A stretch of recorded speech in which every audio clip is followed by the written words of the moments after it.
এ আপনার কাছে আপনার মন্তব্যটা কি জানেন? আসলে ভাইয়া বিষয়টা কষ্টকর। কারণ আমরা প্রত্যেকেই চাই যে সবাই ভালো থাকুক, বেঁচে থাকুক। কারণ সুইসাইডটা কোনোভাবেই আমার কাছে অ্যাকসেপ্টেবল না। আমরা সবাই অনেক কষ্ট করি। এই বইটাতে এরকম গল্পই আছে যে মেয়েরা আসলে বাইরে দেখাচ্ছে ক্ষমতায়নের গল্প কিন্তু ভেতরে আড়ালে কি? ঘটনাটা কিন্তু এটার সাথে মিলে যায়। তো আসলে সুইসাইড কারোর জন্যই কাম্য না এবং ফ্যামিলিতে আ করা বা চিটেড হওয়া এটা আসলে কোনোভাবেই অ্যাকসেপ্টেবল না।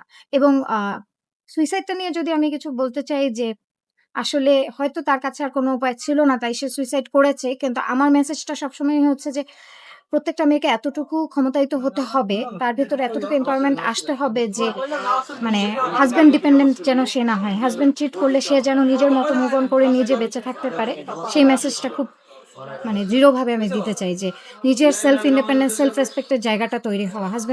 হাসব্যান্ডকে ঘিরে পুরা জীবনটা না করে ফেলা। যেন হচ্ছে তার একটা চিটিং এ আমাকে একদম মরে যেতে হবে।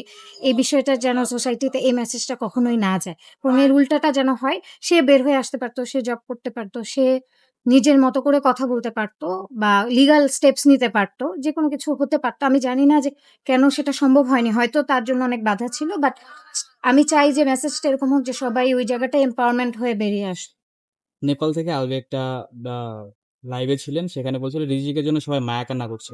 এটা নিয়ে আসলে আপনি কি বলতে চান? ভাই এটার উত্তরটা আমার এই বইয়ে আছে। আপনারা বইটা সংগ্রহ করলে দেখতে পারবেন। পুরো একটা চ্যাপ্টারই আছে যেখানে এভাবেই একটা আ আমি যখন সাতক্ষীরায় কাজ করতে যাই, একজন ফিমেল বলেছিল যে তার জীবনের সকল কষ্টই হচ্ছে এই রিজিকটাকে ঘিরে। মানে এই প্রতিদিনের খাদ্য উপার্জনের জন্যই তার এত স্ট্রাগল। সো আমি বলব যে বইটা পড়লে আপনারা যে প্রশ্নগুলা করছেন প্রত্যেকটা জিনিস এখানে আলোচনায় আছে। হয়তো অন্য কোনো নামে অন্য কোনো মেয়ের গল্প দিয়ে। আচ্ছা আপনার কাছে আরেকটু জানতে চাই, আলবিও ঐক্যার বিষয়টা আপনি আইনিভাবে কিভাবে দেখছেন? ভাইয়া আমি কোনো লিগ্যাল এক্সপার্ট না। সো আমি আসলে আইনিভাবে কিছু বলতে চাচ্ছি না।